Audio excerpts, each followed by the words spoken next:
प्रणाम आचार्य जी। मैं आपका स्पष्टीकरण चाहूँगा कि इतिहास में ये भी देखा गया है कि धर्म परिवर्तन भी सबसे ज़्यादा भारतीयों का या स्पेसिफिकली कहूँ तो हिंदुओं का ही ज़्यादा हुआ है। इतनी आसानी से क्यों धर्म परिवर्तन हो जाता है हिंदुओं का? देखो, एक भूल हो गई है। जो पूरा सनातन धर्म है वो एक की उपासना को लेकर के है। सत्यनिष्ठ है सनातन धर्म, और सत्य के अतिरिक्त किसी पर निष्ठा नहीं होनी चाहिए।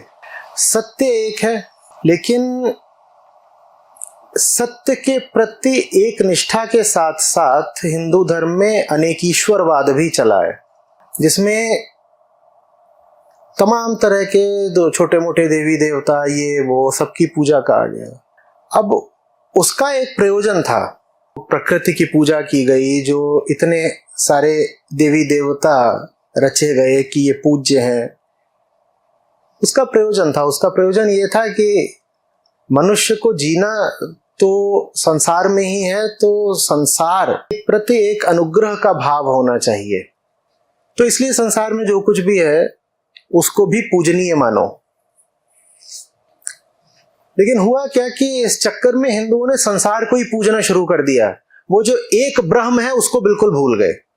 ये जो बाकी सब तत्व थे जिनकी सनातन धारा में आराधना होती थी, वो तत्व इसलिए थे ताकि वो आपको ब्रह्म की ओर, माने मुक्ति की ओर ले जा सकें। पर मुक्ति को हम बिल्कुल भूल गए। हमने अपने सामने जो मूर्ति रख ली, हमने उस मूर्ति को ही भगवान समझ लिया। मूर्ति के सामने मुक्ति को हमने भुला दिया। जब आपकी निष्ठा बट जाती है ना, तो उसमें दम नहीं रह जाता। आप एक आम हिंदू का पूजा घर देखें, उसमें 40 मूर्तियां, पोस्टर, छोटा बड़ा पता नहीं क्या क्या सब रखा होता है कि नहीं? से फिर ये प्रश्न आ रहा है कि दुनिया में सबसे ज्यादा धर्मांतरण हिंदुओं का ही क्यों हुआ और आज भी हो रहा है। मैं इसको इस तरह से रखना चाहूंगा कि दुनिया में सबसे ज्यादा हिंदू ही क्यों हैं जो धर्म परिवर्तन करना स्वीकार कर लेते हैं। एक के प्रति आपकी निष्ठा, वफादारी, प्रेम, समर्पण होना चाहिए, एक के प्रति। बट गया तो घट गया। बटने के कारण हिंदू बलहीन हो गया। इस बटने के कारण ऐसा होता है कि दुनिया भर में जितना भी प्रोजेलिटेशन माने धर्मांतरण का बजट होता है, वो 80-90% भारत की ओर आता है, बल्कि शायद और ज्यादा होगा। इस्लाम और ईसाइयत ये प्रोजेलिटाइजिंग रिलीजन्स हैं। वहां ये बात जायज है कि आप दूसरे का धर्म परिवर्तन कराएं, आप उसे ईसाई या मुसलमान बनाएं, या वहां ये बात जायज है। वहां ये अधिकार है कि आप जाएं, दूसरे से बात करो और आप उससे कहें कि चलो तुम कलमा पढ़ो, क्या कि चलो चर्च चलो, तुम्हारा भी अब बैप्टिज्म होगा। और उनको सबको पता है कि अगर किसी का धर्म बदलवा सकते हो तो वो हिंदू ही है, और कोई तैयार ही नहीं होता, हिंदू तैयार हो जाता है।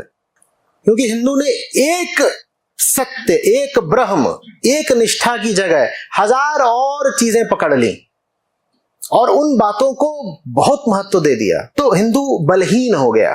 तो जो और 70 चीजें पकड़ी, ठीक उन्हीं से जुड़ी हुई चीज जाति प्रथा भी है।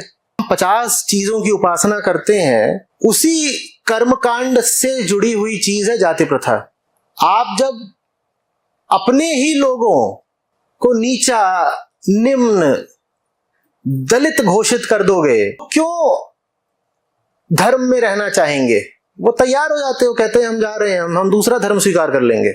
हमें मिल भी क्या रहा है भाई? दुनिया के सब धर्म इतना तो करते हैं कि दूसरे धर्मों को नीचा समझते हैं। ये बिल्कुल है।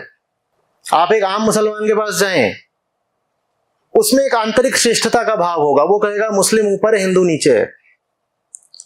आप एक सिख के पास जाएं, उसमें भी श्रेष्ठता का भाव होगा, सिख ऊपर है, बाकी सब नीचे हैं। ईसाई के पास जाए, उसमें भी यही भाव होगा कि ईसाई बेहतर होता है, बाकी सब नीचे होते हैं। हिंदू अकेले लोग हैं जो कहते हैं हिंदुओं के अंदर भी कुछ ऊपर है, कुछ नीचे हैं। ये गजब कारनामा करके दिखाया है हिंदुओं ने।